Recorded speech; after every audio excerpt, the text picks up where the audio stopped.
Hello everyone, welcome back to CAPPC Mentors. My name is Nishant Bharadwaj and I'm back with another video in which I'm going to take up a very important topic.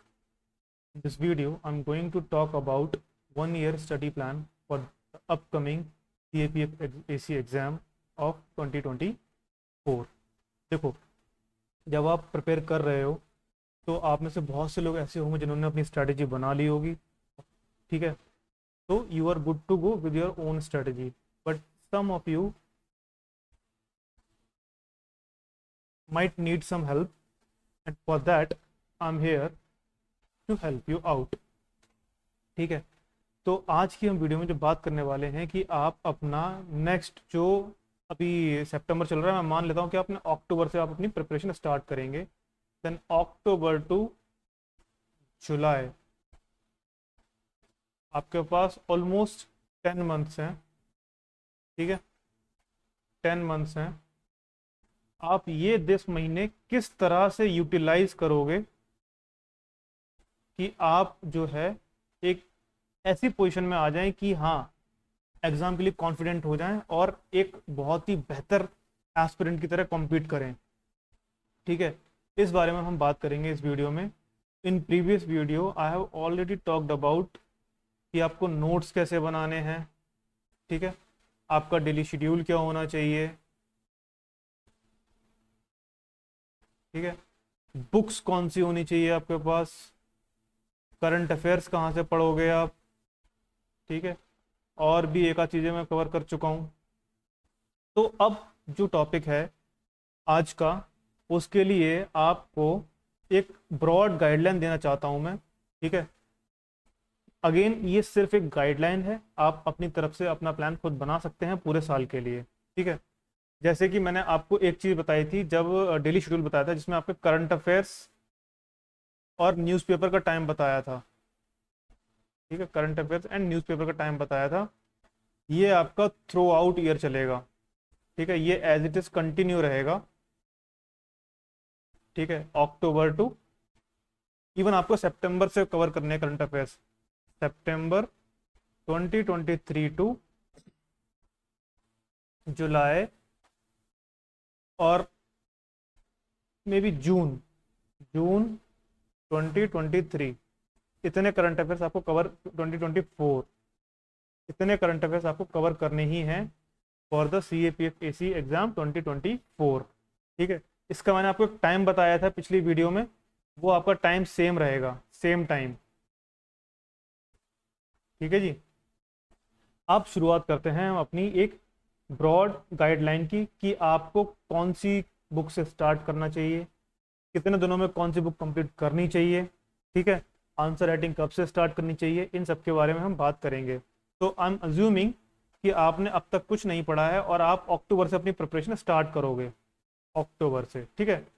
तो आप अक्टूबर से दिसंबर तक का जो period है, 1 अक्टूबर से आपका 31 दिसंबर तक का जो टाइम पीरियड है, उसमें आप क्या कवर करने वाले हो। ऑफ कोर्स आपका जो मॉर्निंग का टाइम है वो आप अपना करंट अफेयर्स ही पढ़ोगे आप एंड न्यूज़पेपर, इसका कोई ऑल्टरनेटिव नहीं है, ये आपको एज इट इज रखना है, ठीक।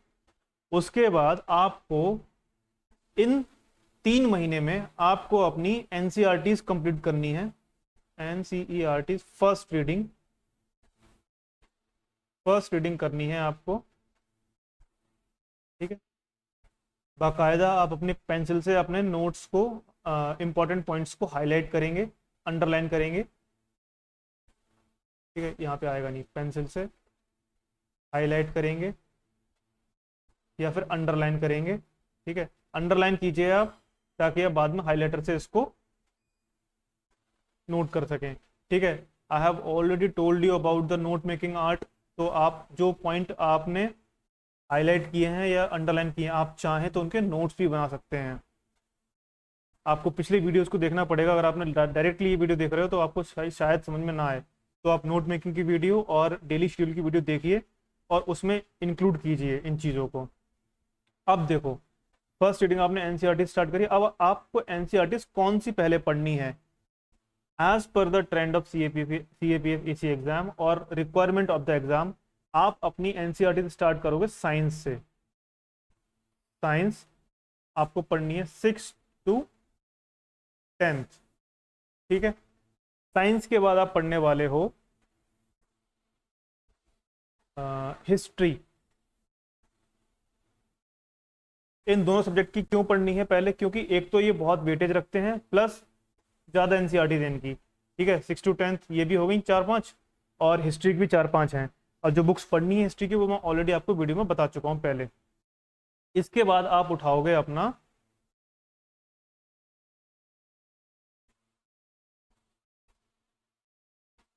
इसके बाद आप उठाने वाले हो आप पॉलिटी। ठीक है, पॉलिटी के बाद आप उठाने वाले हो ज्योग्राफी। ज्योग्राफी के बाद उठाने वाले हो आप इकोनॉमिक्स। इकोनॉमिक्स के बाद उठाने वाले हो आप अपना defence and computer. Defence and computer. ठीक है, यही सारे सेक्शन है जहाँ से क्वेश्चन आते हैं। पॉलिटी में आप इंपॉर्टेंट जजमेंट्स का ध्यान रखेंगे, इंपॉर्टेंट जजमेंट्स एंड केसेस का। अगर आप टेक्स्ट पढ़ रहे हो और उसमें कोई भी जजमेंट का नाम है तो आप उसको प्लीज़ हाईलाइट कीजिए और याद रखिएगा। ठीक है, you have to remember important judgments from the text. आप चाहे लक्ष्मीकांत पढ़ो, डीडी बासु पढ़ो या एनसीईआरटी पढ़ो, जो भी पढ़ोगे किताब, अगर कोई भी जजमेंट गिवन है तो आप उसका ध्यान रखेंगे। इसी ही सीक्वेंस में अगर आप पढ़ेंगे तो उससे क्या होगा, जो इंपॉर्टेंट सब्जेक्ट जैसे 30 से 35 क्वेश्चन इसके आते हैं, ये पहले कवर होगा। हिस्ट्री का सिलेबस वास्ट है, ये पहले कवर होगा। ठीक है, पॉलिटी की इंपॉर्टेंस अपनी अलग ही है, 16-17 क्वेश्चन आते हैं, ये भी आप पढ़ोगे। फिर मॉर्निंग में आप करंट अफेयर डेली पढ़ी रहे हो, वो भी आपका चलता रहेगा। आपको अपने डेली शेड्यूल में कैसे चलना है, कौन सा सब्जेक्ट पहले पढ़ना है, ये मैं बताना चाह रहा हूँ। ठीक है, चलोगे आप अपने डेली शेड्यूल के हिसाब से ही, बस सब्जेक्ट को इस सीक्वेंस में पढ़ना। ठीक, फिर आपका दिसंबर कंप्लीट हो जाएगा। जैसे ही आपका 1 जनवरी 2024 आएगा, ठीक है, टिल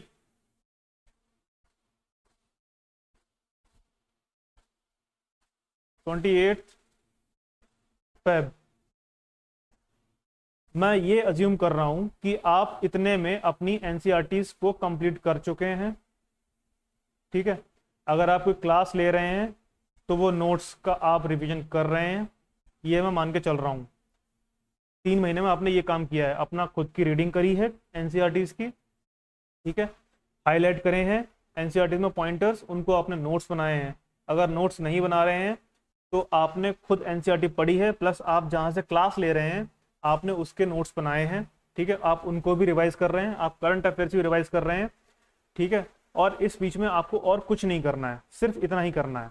ठीक है, जैसे ही आपका 1 जनवरी स्टार्ट होगा आपको कुछ एक्स्ट्रा चीज़ें करनी होंगी। फॉर एग्जाम्पल, जो एनसीईआरटी आप 7 दिन में कंप्लीट कर रहे थे, ठीक है, ये फर्स्ट रीडिंग में आपको एनसीईआरटी सारी हो गई। Now you will go for NCERT second reading. ठीक है, second reading, but in less time, बहुत कम टाइम में आपको पढ़नी पड़ेगी। जैसे मानो आप पहले एक एनसीईआरटी 7 दिन में कंप्लीट कर रहे थे, तो अब आप उसको ओनली 4 डेज में कंप्लीट करोगे। ठीक है, एक तो आपको अपनी स्पीड बढ़ानी होगी ये, और एनसीईआरटी फिर से इसी सीक्वेंस में पढ़ेंगे जो मैंने आपको ऊपर बताए हैं। ठीक है, पहले साइंस का, फिर हिस्ट्री, फिर पॉलिटी, फिर ज्योग्राफी, फिर economics, then defence and computers, और करंट अफेयर्स आप अपने सुबह को रिवाइज करेंगे ही करेंगे। ये करना है आपको। ठीक है, एक चीज। दूसरी बात, now you will move towards something called test series या फिर आंसर राइटिंग, बोथ। करना क्या है, जैसे आपने एनसीईआरटी पढ़ी साइंस की, ठीक, साइंस कंप्लीट हुआ आपका। साइंस कंप्लीट होते ही you will give sectional test of science, तो आप साइंस का टेस्ट देना है आपको। ठीक है, पेपर 1 वाला। फिर आपने जैसे मानो उसके बाद आपने हिस्ट्री कंप्लीट करी, ठीक है, 4 दिन में। 5th day you will give sectional test paper 1 के लिए। 4 दिन में आपने मानो जो हिस्ट्री में आपको टाइम लगेगा, ठीक है, आप इसको 7 दिन में ही कंप्लीट कर सकते हो। फिर आपने मानो पॉलिटी कंप्लीट करी 3 दिन में, फिर आप उसका टेस्ट दोगे। ठीक है, पेपर 1 के लिए इस तरह से सारे सब्जेक्ट के लिए आप टेस्ट दोगे अगले 2 महीने के अंदर हर सब्जेक्ट के आपके कम से कम 2 से 3 टेस्ट होने ही चाहिए।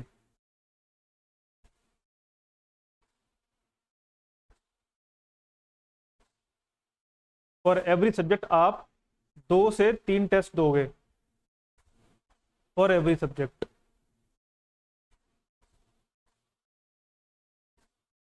2 to 3 टेस्ट सेक्शनल। ठीक है, जिस दिन आप टेस्ट दोगे पेपर 1 के लिए उस दिन तो कोई दिक्कत नहीं है, लेकिन कोई एक डे याद रखना, ये मैं आपको बता रहा हूं जैन से फेब तक के लिए, जैन से फेब तक के लिए एनी वन डे वीक में, any one day in week you will write a sectional test for paper 2। Mind it, अब तक आपने पेपर 2 के लिए कुछ नहीं किया था, यहां से आप अपनी आंसर राइटिंग स्टार्ट करेंगे पेपर 2 के लिए। सेक्शनल से मेरा मतलब है कि आप पूरा पेपर ना अटेम्प्ट करके केवल एसे के 4 टॉपिक 4 ऐसे लिखिए, ठीक है, और उनको इवेल्युएट कराइए। फिर 2 आर्ग्यूमेंट लिखिए अगले बार में, उसको इवेल्युएट कराइए। ठीक है, रिपोर्ट लिखिए, उसको इवेल्युएट कराइए, इन सबको इवेल्युएट कराइए। और प्रेसी राइटिंग आपको अभी से स्टार्ट करना होगा। प्रेसी राइटिंग आपकी 15 नंबर की है, 10 नंबर की आती है, और ये most of the student 99% of the students इसको गलत करके आते हैं। ठीक है, क्योंकि लोग क्या करते हैं कि पेपर से 2 महीने 3 महीने पहले सोचते हैं कि यार हम तो लिख ही लेंगे, बट प्रेसी राइटिंग के मार्क्स वो अपने गवा देते हैं। तो प्रेसी राइटिंग जैसी चीज़ों के लिए आपको स्टार्ट करनी पड़ेगी आंसर राइटिंग। ठीक है, आप स्टार्ट करेंगे सेक्शनल से, तो यानी कि मानो 2 महीने में 8 हफ्ते हो गए, यानी आपने 8 सेक्शनल टेस्ट दे दिए अगर आप एक वीक में 1 लगाओगे। और आपने अगर पेपर 2 के लिए 2 टेस्ट लगाए हर सब्जेक्ट के लिए, ठीक है, तो आपके 6 सब्जेक्ट हैं, इन 6 सब्जेक्ट के अगर 2 टेस्ट लगा तो 12 टेस्ट लगा लिए आपने सेक्शनल, समझ रहे हो। तो आप 12 + 8 20 टेस्ट लगा चुके हो आप अब तक इस जैन से फेब के मंथ में। और आपको ये भी पता लग जाएगा कि कौन सा सब्जेक्ट आपने अच्छे से पढ़ा है, कौन सा सब्जेक्ट अच्छे से नहीं पढ़ा है। ठीक है, ये आपको अपनी कमजोरी पता लग जाएगी। ठीक है, ये करोगे। और इन द नाइट टाइम जहां आप अपने क्लास नोट्स रिवाइज करते थे, या फिर आप आंसर राइटिंग के लिए मैंने बोला था, अगर वो नहीं करते हो आप तो आंसर राइटिंग, यहाँ पे तो आंसर राइटिंग आपने दिन में शुरू कर दी है, तो अब रात के टाइम पे सोने से पहले बिफोर स्लीपिंग आप देखोगे PYQ लास्ट 25 ईयर्स के। ठीक है, सब्जेक्ट वाइज कहाँ से देखोगे, मार्केट में हजारों बुक अवेलेबल हैं। ठीक है, कहीं से जाके ले आओ। कौन सब्जेक्ट वाइज, आप दिन में जो सब्जेक्ट रिवाइज कर रहे हो, डे टाइम में जो सब्जेक्ट रिवाइज कर रहे हो आप, उसका ही आप PYQ देखेंगे। तो 2 महीने में आपको 12 sectional test for paper 1, 8 sectional test for paper 2, सारे सब्जेक्ट का रिवीजन प्लस PYQ करने ही करने हैं। ये हुआ आपका फेब तक का टाइम। जैसे ही अब आप आगे चलोगे और यू विल हिट 1 मार्च, आप अपना प्लान बनाओगे 31 मई तक के लिए। ठीक है, फिर से आपका थर्ड रिवीजन आ जाएगा। ये आ गया आपका third revision, third reading of NCERTs। और अब तो NCERT नहीं बोलना चाहिए मुझे बोलना चाहिए आपके नोट्स प्लस NCERT जो भी आपने पॉइंटर्स बनाए होंगे। ठीक है, और वो भी आपका जो भी एडिशनल मटेरियल होगा। ठीक है जी, ये रिवीजन करना है आपको। आपको अपना एक subject, 1 subject, you need to complete your 1 entire subject in 4 days, at least 4 days में आपको कंप्लीट करना ही है। ये मैक्सिमम और मिनिमम दोनों यही है, 3 लगा लो आप, 3 से 4 दिन के अंदर आपको अपना एक सब्जेक्ट कंप्लीट करना ही है। और आप इसमें अब टाइम डिवाइड पता कैसे करोगे, आप पूरे दिन एक सब्जेक्ट लेके बैठोगे। आप ऐसा नहीं करोगे कि फर्स्ट हाफ में GS1 पढ़ लो, GS2 पढ़ लो, फिर क्लास ले लो, नहीं, पूरा दिन लेके एक सब्जेक्ट बैठोगे। आप सब्जेक्ट कंप्लीट करोगे, और फिर इसका टेस्ट लगाओगे, ठीक। और हर सब्जेक्ट के साथ ये करोगे, प्लस आपको वीकली, मतलब वीक में एक बार फुल लेंथ टेस्ट लगाना है, किसका, पेपर 2 का, ठीक है। तो आपका देखो इसमें रिवीजन भी हुआ, आपने टेस्ट भी लगाया, और आप वीकली आंसर राइटिंग भी कर रहे हो।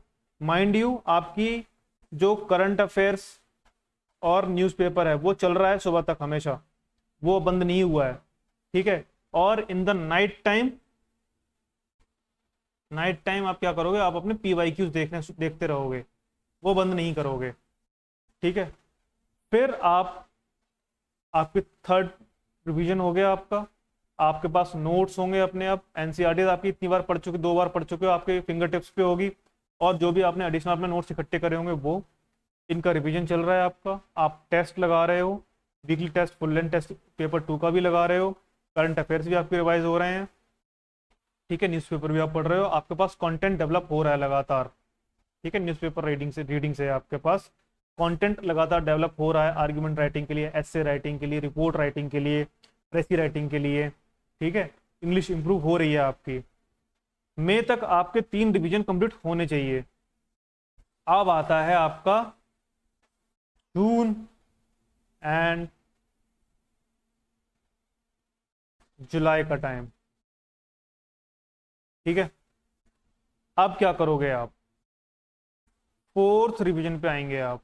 4th रिवीजन में क्या करना है, सब्जेक्ट कंप्लीट करोगे आप वही 3 से 4 दिन में, ठीक है। प्लस आप सब्जेक्ट के साथ ही आप PYQ दोगे, देखोगे। प्लस सब्जेक्ट से कंप्लीट मेरा मतलब है कि आप अपने नोट्स प्लस NCERT कंप्लीट कर रहे हो, ठीक है। और एडिशनल मटेरियल अगर आपने कहीं से इकट्ठा किया है तो सब्जेक्ट 3 से 4 दिन में कंप्लीट करोगे, PYQ लगाओगे और करंट अफेयर रिवाइज करोगे। उसके बाद फिर टेस्ट लगाओगे, और अब जो टेस्ट लगाओगे आप वो सब्जेक्ट वाइज नहीं, अब टेस्ट लगाओगे आप full length test. Full length test मतलब पूरे GS का टेस्ट पेपर 1 के लिए जैसे आता है ना, उस तरह से। अच्छा, एक चीज मैंने आपको नहीं बताई, इसमें आपको मैथ्स की प्रैक्टिस भी करनी है, तो आप चाहो तो अपना नाइट का टाइम मैथ्स प्रैक्टिस के लिए रख सकते हो, ठीक है, शुरुआती दिनों में। उसके बाद तो फिर टेस्ट के साथ साथ होती रहेगी आपकी। फुल लेंथ टेस्ट देने हैं for paper 1, 2 test per week, ये देने ही देने हैं आपको, एक हफ्ते में 2 टेस्ट देने ही देने हैं, ठीक है। और इस तरह से आप अपना जून से जुलाई के बीच में आप अपना 4th रिवीजन कंप्लीट करेंगे, पूरा 4th रिवीजन करेंगे, टेस्ट लगाएंगे for paper 1 and paper 2 both. और पेपर 1 और पेपर 2 दोनों के लिए आप फुल लेंथ टेस्ट लगाने वाले हैं, ठीक है। फुल लेंथ का मतलब एंटायर GS का टेस्ट फॉर पेपर 1 और एंटायर पेपर 2 का टेस्ट, जिसमें आप essay, argument writing, precis writing, grammar, everything you will write, और वो भी टाइम लगा के बैठोगे, ठीक है, इस तरह से। और इस तरह से आपका 4th रिवीजन कंप्लीट हो जाएगा डन। उसके लास्ट में आपको क्या करना है आएगा, अब यू विल हिट अगस्त, और अगस्त में होगा आपका एग्जाम, ठीक है।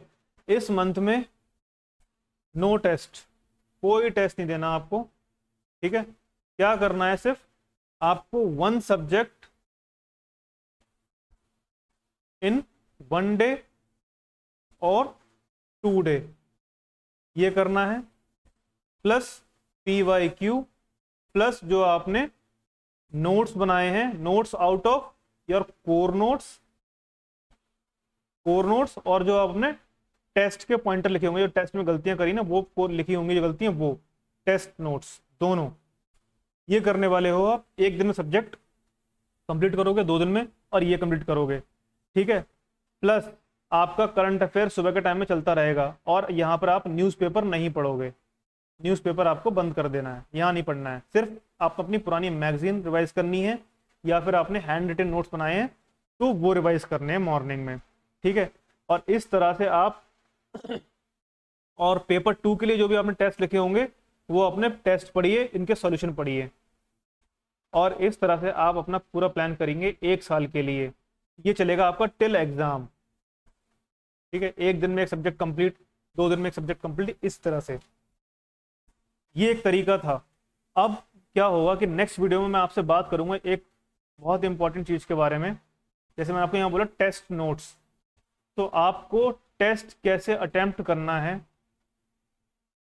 ठीक है, किन बातों का ध्यान रखना है, क्या ट्रिक्स यूज़ करेंगे आप, इन सब के बारे में हम बात करेंगे, टेस्ट के बारे में, और टेस्ट कहाँ से ले सकते हो आप उसके बारे में। रही बात ये एडिशनल नोट्स की, एक चीज़ मैंने आपको बोली थी कि आप एडिशनल नोट्स ले सकते हैं। देखो, नोट्स आप कैसे जुगाड़ोगे? आप पहले बात तो ये आप एनसीईआरटीज़ पढ़ रहे हो अपनी, ठीक है, एनसीईआरटीज़ पढ़ रहे हो, इसके नोट्स आप खुद बनाओगे, नहीं बनाओगे तो आप बुक में हाईलाइट करोगे, वो काफ़ी है। दूसरा क्या कर सकते हो, आप किसी कोचिंग के नोट्स अगर आपको मिल जाते हैं कहीं से तो वो आप जुगाड़ लो, ठीक है। ऐसे ही करंट अफेयर की मैगजीन भी, आप चाहो तो CAPF AC मेंटर्स की भी पढ़ सकते हो, ठीक है, सारांश बहुत बढ़िया मैगजीन है। तीसरा, अगर आपको कहीं और कोचिंग के नोट्स समझ में नहीं आ रहे हैं, कुछ नहीं है, तो आप CAPF AC मेंटर्स का आप संकल्प बैच ज्वाइन कर सकते हो, ठीक है। संकल्प में आप पेपर 1 एंड पेपर 2 दोनों के लिए आपको नोट्स मिलेंगे, टेस्ट सीरीज मिलेगी, डाउट सॉल्विंग मिलेंगे, क्लासेस मिलेंगी, ईच एंड एवरीथिंग। ये कंप्लीट प्रिपरेशन के लिए ये संकल्प बैच है। और जो लोग सिर्फ पेपर 2 के लिए करना चाहें वो विजेता बैच ज्वाइन कर सकते हैं, ठीक है। इसके साइमल्टेनियसली विजेता बैच भी चल रहा है, वो केवल पेपर 2 के लिए है। तो ये सब बातें मुझे करनी थी, आपको एक जनरल गाइडलाइन देनी थी कि आप अपना पूरा ईयर किस तरह से प्लान करोगे। आई होप आपको कुछ समझ में आया होगा। आप प्लीज़ अपना खुद का एक प्लान बनाइए, ऐसे रैंडमली बैठ के पढ़ना स्टार्ट मत करना, पूरा दिन वेस्ट मत करना, पूरा साल निकल जाएगा, आप कुछ भी प्रोडक्टिव नहीं कर पाओगे। तो आपको मैंने एक पूरे साल का गाइडलाइन दे दिया, आप इस तरह से अपना खुद का प्लान बनाइए, ठीक है। और कोई डाउट हो तो please reach out to us, we would be very happy to help you, ठीक है। With this, I'll stop. Thank you and bye-bye.